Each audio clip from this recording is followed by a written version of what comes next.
Rowlatt act वापस लो, वापस लो, वापस लो, काला कानून वापस लो, वापस लो, वापस लो, रॉलेट एक्ट वापस लो, वापस लो, वापस लो, काला कानून वापस लो, वापस लो, वापस लो। दिनांक 10 अप्रैल साल 1919, दिन गुरुवार।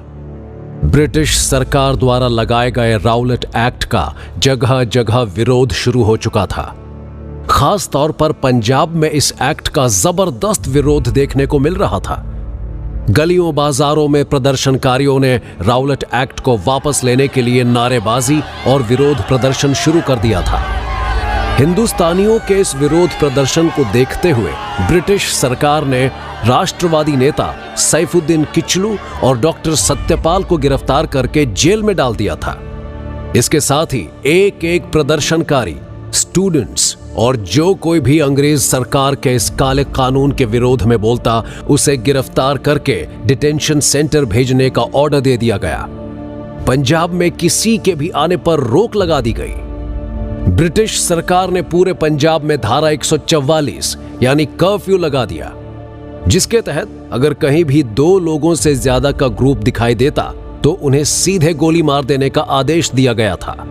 धारा 144 लागू है। 2 से ज्यादा लोग एक साथ पाए गए तो गोली मार दी जाएगी। Hello, sir. Good evening. How's the position, General? It's in control, sir.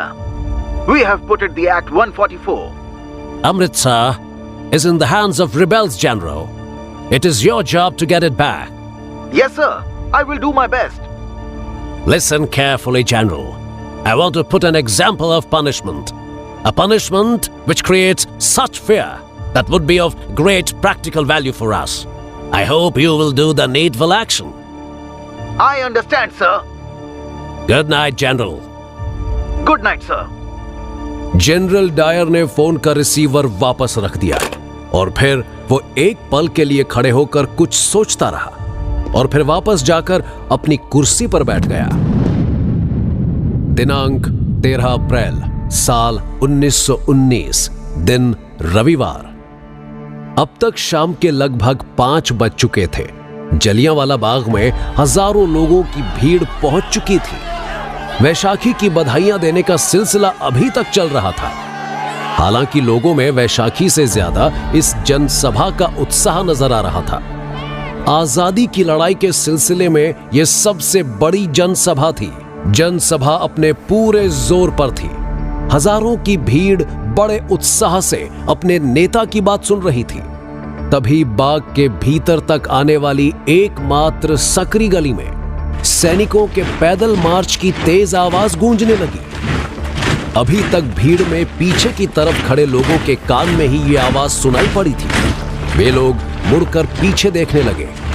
धीरे धीरे ये आवाज तेज होने लगी और कुछ ही पल में सैकड़ों पुलिस वालों के एक साथ पैर पटकने की आवाज सभी के कानों में साफ सुनाई देने लगी। ये आवाज इतनी तेज हो चुकी थी कि मंच पर से भाषण दे रहे नेता के शब्द भी रुक गए।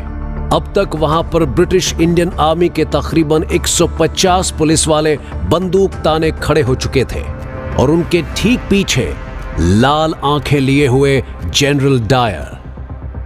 पैरों में घुटने तक चमड़े का बूट, सिर पर खाकी रंग की गोल टोपी और हाथों में पॉलिश चढ़ा हुआ डंडा। उसने पूरे मैदान में मौजूद भीड़ को घूर कर देखा और फिर तेज आवाज में बोल उठा, टेक पोजीशन।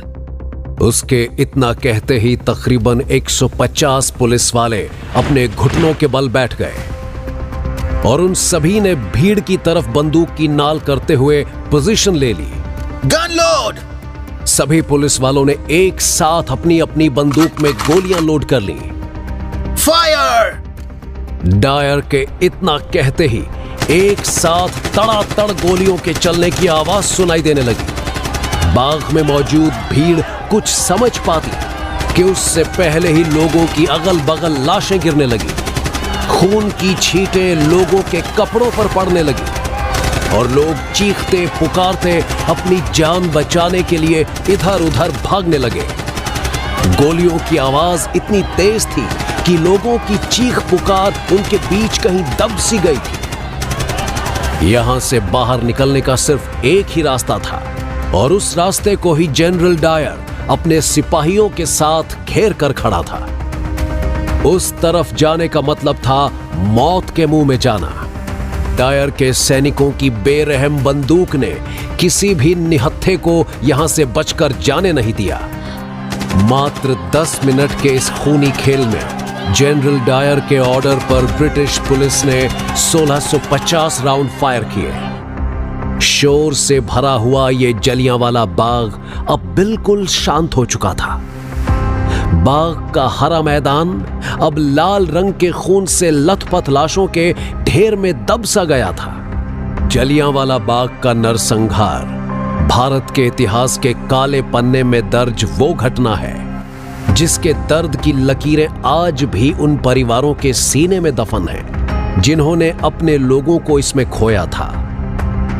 अमृतसर में मौजूद जलियांवाला बाग की दीवारें आज भी उस भयानक दिन की कहानी को बयान करती हैं। आखिर कैसे हुआ था यह कांड? कहां पर पड़ी इस नरसंहार की नींव? और किसके इशारों पर हजारों हिंदुस्तानियों का खून पानी की तरह बहा दिया गया? ये सब कुछ पड़ताल करेंगे हम अगले एपिसोड में।